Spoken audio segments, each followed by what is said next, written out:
So hello friends, welcome back to this channel English web academy.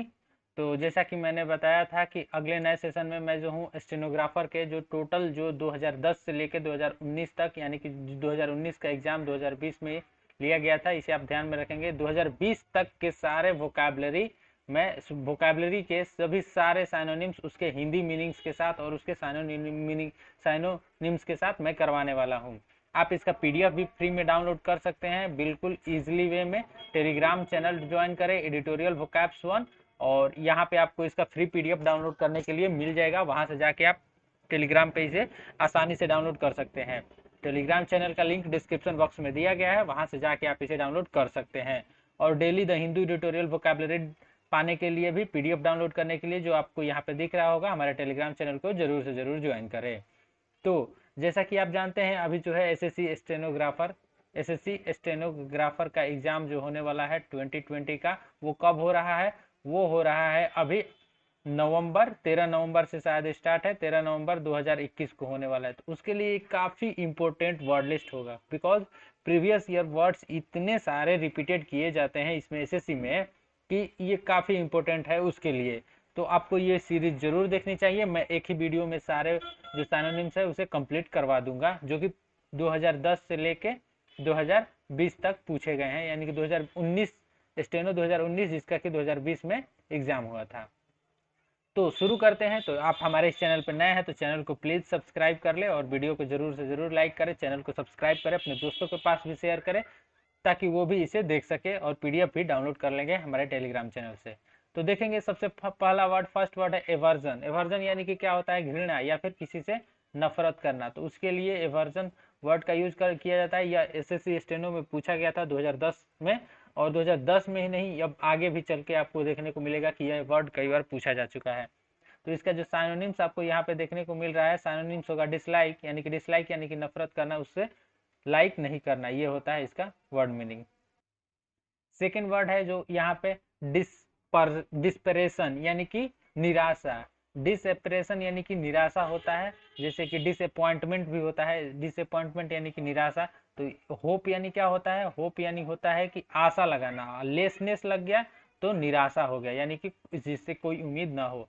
Next word है third number, इनिग्मेटिक। Enigma से यह word बना है। Enigma मतलब होता है पहेली, या कोई ऐसा पहेली जिसको कि सॉल्व करना काफी कठिन हो, यानी कि रहस्यपूर्ण, मिस्टीरियस उसे कहा जाता है। यहाँ पे देखेंगे रहस्यपूर्ण, उसका हिंदी मीनिंग यहाँ पे लिखा गया। ये जो भी है यहाँ पे आपको हिंदी मीनिंग देखने को जरूर मिल रहा है। और इसका साइनोनिम्स जो है वो पजलिंग हो जाएगा, पजल यानी कि पहेली। नेक्स्ट वर्ड है फैबुलस। फैबुलस कहा जाता है ना, आश्चर्यजनक। जैसे कोई अच्छा चीज आपने देख लिया हो, बहुत अच्छा चीज, तो उसको हम कहते हैं वाओ, फैबुलस। तो उसी को कहते हैं यानी कि आश्चर्यजनक, काफी बेहतरीन चीज, यानी कि चार्मिंग इसका साइनोनिम्स होगा, और जो दिया गया था। नेक्स्ट है थर्ड नंबर, लिबर्टी। लिबर्टी यानी कि स्वतंत्रता। जैसे कि हम में स्वतंत्रता है, हमारे कॉन्स्टिट्यूशन जो है, हमारे कॉन्स्टिट्यूशन में स्वतंत्रता का अधिकार दिया गया 19 से 22 तक, आप लोगों ने यदि पढ़ा होगा। तो उसी को कहते हैं किस प्रकार की स्वतंत्रता? तो सभी प्रकार का स्वतंत्रता। इसलिए इसका साइनोनिम्स फ्रीडम हो गया, यानी कि स्वतंत्रता, जो व्यक्ति स्वतंत्र हो, प्रतंत्र हो। नेक्स्ट है थर्ड नंबर। अब नेक्स्ट वर्ड है, हम लोगों ने हर एक पेज पे लगभग 5 वर्ड देख रहे हैं, तो इस हिसाब से यह 6 नंबर वर्ड है, डिस्पोंडेंट, यानी कि हताश, निराश। अभी ये इस वर्ड को हम लोगों ने देखा है, यह जो पूछा गया था डिस्पोंडेंट, यानी कि हताश, निराश, निराशा। तो डिसअपॉइंटमेंट और डिजेक्टेड मतलब भी होता है। तो यही वर्ड ऐसे ही घुमा फिरा के पूछा जाता है। जैसे कि ये वर्ड आपने अभी जस्ट पिछले स्लाइड में देखा, और यहाँ पे भी देखने को मिल रहा है। नेक्स्ट जो वर्ड है जुबिलेंट, यानी कि क्या होता है? जुबिलेंट बहुत इंपॉर्टेंट वर्ड है। इसका मतलब होता है उल्लासित, यानी कि काफी खुशी पूर्वक। और इसका साइनोनिम इससे स्टेटिक होता है, तो इसका साइनोनिम्स ये हो गया। नेक्स्ट वर्ड है थर्ड नंबर, रेक्टिफाई, यानी किसी चीज में कोई एरर हो, कोई गलती हो, तो उसे सुधार किया जाता है, तो उसी को कहा जाता है रेक्टिफाई, यानी कि सुधारना। इसका साइनोनिम्स देखें तो करेक्ट। ये जो ऊपर आपको यहाँ पे साइनोनिम्स मैं लिख देता हूँ, ये हो गया वर्ड, ये हो गया साइनोनिम्स, और ये हो गया आपको इसका हिंदी मीनिंग। तो नेक्स्ट वर्ड है ट्रॉमा। ट्रॉमा आप लोगों ने मेडिकल टर्म में सुना होगा, ट्रॉमा सेंटर कहा जाता है, यानी कि जहाँ जिस व्यक्ति को सदमा वगैरह लग जाता है ऐसे, तो उसको ट्रॉमा सेंटर में जनरली रखा जाता है, तो उसे इमोशनल शॉक कहा जाता है। साइनोनिम्स यहाँ पे आप देख सकेंगे, इमोशनल शॉक। नेक्स्ट वर्ड है ब्लिस्टर यानी कि छाला, जैसे कोई किसी को चोट वोट लग जाता है तो छाला उग जाता है, छाला निकल जाता है शरीर पे, तो उसी को कहते हैं वाउंड यानी कि घाव या फिर छाला। अब नेक्स्ट वर्ड की तरफ बढ़ते हैं, डर्थ। यह भी काफी इंपॉर्टेंट वर्ड है। डर्थ यानी कि अकाल, या काल से ही इसका मतलब होता है कमी। जैसे आपके पास पैसों की कमी हो गई या फिर आपके पास भोजन की ही कमी हो गई तो उसे कहेंगे डर्थ। और साइनोनिम्स इसका यहाँ पे देखें तो स्कार्सिटी, जो कि हजारों बार एसएससी में पूछा गया वर्ड होगा। नेक्स्ट वर्ड है इंसेंसिटिव यानी कि शून्य पड़ जाना, तो उसे कहा जाता है इंसेंसिटिव यानी कि कैलॉस यानी नम्र भाव के लिए भी इस वर्ड का यूज किया जा सकता है। अगला वर्ड है सर्क्यूटियस यानी कि चक्करदार, जो कि गोल गोल घूमने लायक हो तो उसे कहते हैं सर्क्यूटियस। राउंड अबाउट यानी कि जो गोल घूमने लायक हो ऐसे तो उसे कहते हैं सर्कल से वर्ड यहाँ पे निकल के आया है, सर्कल से। नेक्स्ट वर्ड है साइंस यानी कि चमकता हुआ, वो साइंस नहीं, इसमें साइन में एस लगा है इसलिए इसे साइंस पढ़ेंगे। तो चमकता हुआ, जो चमकता, जैसे सन इज शाइनिंग यानी कि सूर्य चमक रहा है। तो ग्लिटर्स यानी क्या होता है, चमकना। ग्लिटर्स के साथ एक फ्रेज के रूप में यूज किया जाता है। नेक्स्ट वर्ड है बॉयस्टेरियस यानी कि कोलाहलपूर्ण। बॉयस्टेरियस जो ज्यादा हल्ला गुल्ला शोर शराबे करता है तो उसको कहा जाता है बॉयस्टेरियस। और नॉइजी यानी कि हल्ला गुल्ला, जहाँ पे ज्यादा शोर शराबा किया जाए। अब बढ़ते हैं अगले वर्ड की तरफ। अगला जो हमारा वर्ड है मिलो यानी कि मधुर, जो काफी जो अच्छा खासा गाता हो, जिसकी आवाज काफी नर्म हो, मधुर हो, मीठा हो, तो मिलो कहते हैं। साइनोनिम्स इसका देखें तो जेनियल इसका साइनोनिम्स हो जाएगा। अगला वर्ड है नेफेरियस यानी कि कुटिल, जो थोड़ा सातिर दिमाग का हो, बदमाश टाइप का हो, जिसे सातिर कहा जाता है, तो उसे कहते हैं नेफेरियस यानी कि विक्ड पर्सन। आप जानते हैं विक्ड निगेटिव वर्ड है। जो अगला वर्ड है सॉर्डिड यानी कि घिनौना या फिर अश्लील, या फिर जो वैसा चीज जो कि आपको पसंद न हो, जिससे आप घृणा करते हो। तो अनप्लीजेंट, प्लीजेंट यानी कि सुखदायक, अनप्लीजेंट यानी कि घिनौना, जो कि आपके लिए काफी बेकार हो। अगला वर्ड है ट्रैंक्विल यानी कि शांत होना। ट्रैंक्विल का मतलब होता है शांत, पीसफुल। इसका जो साइनोनिम्स आपको यहाँ पे देखने को मिल रहा है पीसफुल, तो ट्रैंक्विल याद करेंगे। हो सकता है कि ये सब वर्ड में से कोई ना कोई वर्ड इस साल भी आपको किसी न किसी शिफ्ट में देखने को मिल जाए। अगला वर्ड है इमेजिनरी यानी कि फिक्सियस। इमेजिनरी यानी कि फिक्सियस, इसका सिनोनिम्स होता है इमेजिनरी यानी कि काल्पनिक। जैसे कि कोई चीज आप सोचते हैं कि काश मैं इस देश का प्रधानमंत्री होता, तो ये क्या हुआ, ये आप इमेजिन कर रहे हैं ना, बनना काफी कठिन है, तो यानी कि वह काल्पनिक है, तो उसके लिए फिक्सियस वर्ड का यूज किया जाता है। अगले वर्ड की तरफ बढ़ते हैं। अगला वर्ड जो है आपको यहाँ पे कैरिकेटर यानी कि विचित्र, जो बेढंगा हो, उसे कहते हैं ग्रोटेस्क्यू यानी कि कैरिकेचर। ग्रोटेस्क्यू यानी कि बेढंगा, जैसे कि मान लीजिए कोई यह चीज एक अच्छे शेप में हो, कोई चीज एकदम बेढंगा हो, कोई उसका न रूप हो न आकार हो, उसे कहेंगे ग्रोटेस्क्यू यानी कि विचित्र या फिर बेढंगा। अगला जो वर्ड है एब्जॉर्बिंग यानी कि अवशोषित जो कर ले, ऑब्जॉर्बिंग। जैसे कि रुआ है, रुई तो आप सभी जानते हैं, उसमें पानी डाल देंगे तो वो क्या करेगा, ऑब्जॉर्ब कर लेगा, तो उसे कहेंगे कि अवशोषित कर लिया उसने पानी को। तो इंग्रोसिंग यानी कि ऑब्जॉर्ब करना, जैसे कोई चीज एब्सॉर्ब सोख लेता है, तो उसी के लिए इसे वर्ड को ध्यान में रखेंगे। एब्सॉर्ब यानी कि यहाँ से सोखना याद कर लेंगे तो आपको काम बन जाएगा। नेक्स्ट वर्ड है इमेंसिपेट यानी कि स्वतंत्र करना, किसी को स्वतंत्र कर देना, किसी के चंगुल से आजाद कर देना, इमेंसिपेट कहलाता है। यहाँ पे साइनोनिम्स देखे तो लिबरेट। तो अभी आपने इस वर्ड से रिलेटेड एक वर्ड देखा है लिबर्टी। लिबर्टी और फ्रीडम उसका साइनोनिम्स दिया गया था, तो लिबर्टी से ही वर्ड बना है लिबरेट। तो आप देख रहे हैं कि कैसे एक वर्ड एक दूसरे से रिलेटेड वर्ड ही इसमें पूछा जाता है। स्टेनो में जो साइनोनिम्स ज्यादा टफ नहीं पूछा जाता है। अगला वर्ड है लाउड यानी कि लाउड यानी कि वो ज्यादा तेज आवाज के लिए नहीं, लेकिन किसी का प्रशंसा जब किया जाता है तो उसके लिए इस वर्ड का यूज किया जाता है लाउड, LAUD यानी कि प्रेज। यह वर्ड आपको, ये सब जितने वर्ड देखने को मिल रहा है ये स्टेनो का वर्ड है, लेकिन आपको हमेशा SSC CGL CHSL CPO वगैरह में आपको देखने को मिल जाता है। MTS का भी जो अभी एग्जाम होने वाला है इसके लिए काफी इंपॉर्टेंट वर्ड है। नेक्स्ट वर्ड है इमुलेट यानी कि अनुकरण करना या फिर किसी का नकल करना। इसका जो असली मतलब होता है नकल करना, जैसे कोई चीज़ कर, जैसे कोई बंदर हो एक दूसरे को, एक व्यक्ति जैसे कोई कुछ करता है तो वो भी उसके अनुसार देख के वैसा ही करने लगता है, तो उसे कहते हैं कि वह क्या कर रहा है, अनुकरण कर रहा है या फिर नकल कर रहा है, यानी कि इमुलेट, और इसका साइनोनिम्स होता है सिमुलेट। इसे याद करना काफ़ी ईजी है, इमुलेट सिमुलेट, इमुलेट सिमुलेट, ऐसे करके आप इसे याद कर सकते हैं। हो सकता है कि अगले शिफ्ट में पूछा जाए आपके अगले एग्जाम में। नेक्स्ट वर्ड है इटर्नल। इटर्नल किसे कहते हैं, जो कि आप हमेशा के लिए यहाँ पे आ गया हो, हमेशा के लिए जो चीज़ हो जिसका कि कोई अंत ना हो, जिसका कोई अंत ना हो, हमेशा के लिए, यानी कि फॉर एवर, यहाँ पे देख रहे हैं फॉर एवर, यानी कि शाश्वत, हमेशा के लिए। अगला जो वर्ड है स्ट्रॉल, यानी कि चहलकदमी। स्ट्रॉल यानी कि चहलकदमी, जैसे कि कोई व्यक्ति है थोड़े दूर हल्का सा दूर टहल के जाता है तो उसे हम वॉक या फिर स्ट्रॉल या फिर चहलकदमी या फिर चलना कह सकते हैं, ठीक ना, तो याद रखेंगे वॉक।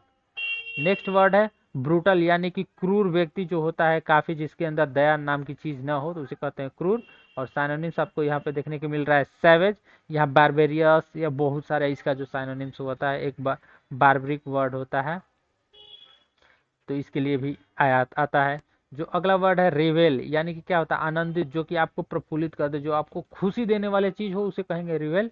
और यहाँ पे इसके जो साइनोनिम्स देखें तो इसका साइनोनिम्स क्या हो जाएगा, मेक मैरी, यानी कि खुशी देना, किसी को आनंदित कर देना।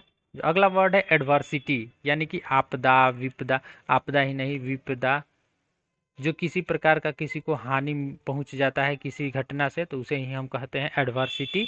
साइनोनिम्स इसका माइजरी होता है, जो कि बहुत बार पूछा जाता है एसएससी वगैरह के एग्जाम में। अगला जो वर्ड आपको यहाँ पे देखने को मिलेगा वो है अबाउंडेंट, जो कि काफ़ी इजी और काफ़ी प्रचलित यानी कि प्रिविलेंट वर्ड है। तो प्रिविलेंट यानी क्या होता है, प्रचलित, ये भी एक वर्ड हो गया आपको, तो यहाँ से इसको भी ध्यान में रख लेंगे। प्रिविलेंट वर्ड यानी कि प्रचलित वर्ड है यह। एबुंडेंट यानी कि प्रचुर मात्रा में, जो बहुत ज़्यादा मात्रा में हो, जिसकी कोई कमी ना हो, तो प्लेंटीफुल या फिर सफिशियंट। मैं एक बात बताना चाहूँगा कि यदि आप इस वीडियो को देख रहे हैं तो ये जितने भी वर्ड आपको यहाँ पे देखने को मिल रहा है, मैं डेली द हिंदू एडिटोरियल के वर्ड मीनिंग को कराता हूँ, जिसका पीडीएफ भी आपको देता हूँ टेलीग्राम चैनल पे, तो उसमें ये सारे वर्ड्स आपको देखने को मिलेंगे। यदि आप डेली का एडिटोरियल पढ़ते हैं तो आपको वर्ड मीनिंग याद करना काफ़ी ईजी हो जाएगा। अगला वर्ड देखते हैं यहाँ पे डिसीव, यानी कि चीट करना, किसी को क्या कहलाता है, धोखा देना, डिसीव कहलाता है। किसी को धोखा देते तो उसको क्या कहेंगे कि deceive, he is decisive person, यानी कि वह काफी धोखेबाज व्यक्ति है। नेक्स्ट जो वर्ड है वैनक्विश, यानी कि परास्त करना, किसी को हताश परास्त कर देना, क्या कहलाता है, वैनक्विश, यानी कि डिफीट। तो डिफीट तो आप सभी जानते ही हैं, भले आपको वैनक्विश वर्ड का वर्ड मीनिंग नहीं पता होगा, यानी कि परास्त कर देना, किसी को हरा देना। अगला वर्ड है एम्फेसाइज, यानी कि जोर देना, जैसे किसी बात पे कोई जोर दे के कोई कुछ कहता है ना, किसी बात को ज़्यादा इंपॉर्टेंस देना हो तो उस बात पे हम ज़्यादा जोर देते हैं, यानी कि स्ट्रेस हो जाएगा इसका साइनोनिम्स। नेक्स्ट वर्ड है मैसिव। मैसिव वर्ड के लिए जो एक काफ़ी इंपॉर्टेंट वर्ड आता है ह्यूज, तो यहाँ पे आप साइनोनिम्स देख ही रहे होंगे, और मैसिव का मतलब यहाँ से देख के समझ गए कि मैसिव मतलब बहुत बड़ा होता है, तो मैसिव का मतलब ह्यूज। और एक वर्ड आता है जिजेंटिक, GIGANTIC, तो इसे भी आप ध्यान में रख लेंगे, हो सकता है आगे देखने को मिल जाए। अब बढ़ते हैं अगले वर्ड की तरफ। अगला जो वर्ड है स्क्रम्पचियस, यानी कि शानदार, जो काफ़ी बेहतरीन हो उसे कहते हैं हम स्क्रम्पचियस, यानी कि डिलीशियस, यानी कि जिस डिलीशियस वर्ड का यूज ज़्यादा टेस्टी भोजन के लिए भी किया जाता है, टेस्टी फूड जो होता है उसके लिए डिलीशियस का यूज भी किया जाता है, या फिर शानदार, बहुत बेहतरीन ढंग का हो। अगला जो वर्ड है चेरिश, यह भी काफ़ी इंपॉर्टेंट वर्ड है, इसका मतलब होता है अच्छा लगना। अच्छा लगना यानी कि जो आपको पसंद हो, या फिर यह इसका यूज यहाँ पे देखें नर्चर के लिए भी किया जाता है, यानी कि पालन पोषण वगैरह के लिए भी इसका यूज किया जा सकता है। नेक्स्ट वर्ड है लग्जरियंट, यानी कि विलासी या फिर आरामदायक। आरामदायक, आप लोगों ने एक फ्रेज सुना होगा, हिंदी का फ्रेज है जो, यानी कि फूलों की सैया, तो उसी को कहा जाता है लग्जरियंट, यानी कि लस, यानी कि काफ़ी आपको जो आरामदायक, आपको कोई कुछ करना नहीं पड़ रहा हो, सब कुछ की प्रचुरता आपके पास मिल जाए तो उसे लग्जरियंट कहते हैं। तो अब अगला वर्ड मीनिंग देखते हैं। अब अगला वर्ड देखें हैरिकुलन। एक हैरिकुलन से फ्रेज भी पूछा जाता है, ए हैरिकुलन टास्क, यानी कि काफ़ी डिफिकल्ट टास्क होता है। तो हैरिकुलन यानी कि अत्यंत कठिन, वर्ड मीनिंग भी हो गया हैरिकुलन, यानी कि अत्यंत कठिन, स्ट्रॉन्ग, मजबूत वगैरह भी इसका साइनोनिम्स हो जाएगा। तो ये यही दिया गया था, तो उससे रिलेटेड वर्ड को हम साइनोनिम्स में टिक कर सकते हैं। नेक्स्ट वर्ड अर्स्टवाइल, इस वर्ड को मैं डेली एडिटोरियल में पढ़ाता हूँ, लगभग डेली नहीं तो लगभग ये 2-3 दिन पे वर्ड आ ही जाता है एडिटोरियल वगैरह में। इसका साइनोनिम्स होगा भूतपूर्व, यानी कि पहले का जो बीत गया हो। जैसे यह यदि प्रेजेंट का समय चल रहा हो, यह फ्यूचर हो, तो यह पास्ट हो गया। तो ये पास्ट वाले चीज को, बीते हुए चीज को क्या कहेंगे हम? फॉर्मर, यानी कि पहले का। अगला वर्ड आपको यहाँ पे देखने को मिल रहा है मेडिएशन, यानी कि मध्यस्थता, किसी के बीच में मध्यस्थ। जैसे दो लोगों के बीच में लड़ाई हो, मान लीजिए कि यह एक पर्सन है, यह है, दोनों के बीच में लड़ाई चल रहा हो और तीसरा कोई है जो मीडिएटर बन के घुस गया उसको समझाने के लिए, तो यह भी पीटा जाता है कभी कभी। तो वही होता है मीडिएटर, यानी इंटरवेंशन, हस्तक्षेप करना, मध्यस्थता करना। अगला वर्ड है जो प्रोहिबिटेशन, यानी कि निषेध, जहाँ माना किया गया रहता है। जैसे आप कहीं कहीं किसी प्लेस पे जाइएगा तो लिखा गया रहता है कि मतलब प्रोहिबिटेड प्लेस, यानी कि यहाँ आना मना है, इसके पार जाना मना है, यानी वही होता है निषेध, यानी कि वहाँ जाना आपको मना है। सिनोनिम्स देखें तो इसका एक्सक्लूजन, यानी कि वहाँ आप नहीं जा सकते हैं। अगला वर्ड है अल्टरेशन, यानी कि परिवर्तन, जिस चीज़ में आप परिवर्तन कर सके। जैसे कि हमारा अभी कॉन्स्टिट्यूशन के बारे में बात करें, कॉन्स्टिट्यूशन जो है उसमें ऐसे ऐसे आर्टिकल्स हैं जिसमें समय के अनुसार परिवर्तन होते रहता है, तो उसके लिए हम अल्टरेशन वर्ड का यूज कर सकते हैं, यानी कि मॉडिफिकेशन। और इसके लिए जो मेनली वर्ड का यूज किया जाता है वो होता है अमेंडमेंट, तो अमेंडमेंट भी इसका साइनोनिम्स हो गया, और अमेंडमेंट का ये दोनों साइनोनिम्स हो गया, तो इसे आप ध्यान में रखेंगे। अगले वर्ड की ये इसका पार्ट 1 था, और मैं अगले पार्ट 2 में सारे जो है वो कंप्लीट करवा दूंगा, सारे वोकैब्स। यहाँ पे आपने 50% वोकैब्स देख लिया है, और बाकी के 50% यानी कि 2017 से लेके शायद 2019 तक का हो, 2020 तक का, या फिर 2018 से 20 तक का, जितने भी बचे हैं उसको मैं बाकी जो वो सेकेंड पार्ट में करवा दूंगा। तो आप जरूर इस वीडियो को देखें और अगले वीडियो के लिए वेट करें। अगले वीडियो में मैं इसको कंप्लीट करवा दूंगा, बाकी के जितने सारे वर्ड्स हैं, लगभग 50 to 60 वर्ड्स यहाँ पे होंगे, तो उसे भी मैं कंप्लीट करवा दूंगा। इससे शायद अधिक ही होंगे, तो इसे भी अभी आई थिंक कि 70+ ही वर्ड्स यहाँ पे मौजूद हैं, तो उसको मैं करवा दूंगा। अभी तक आप लोगों ने 50% देख लिया, तो यदि आप हमारे इस चैनल पर नए हैं तो चैनल को सब्सक्राइब करके ही जाएं, और वीडियो को लाइक करें, दोस्तों को पास शेयर करें। मिलते हैं नेक्स्ट वीडियो में, तब तक के लिए धन्यवाद।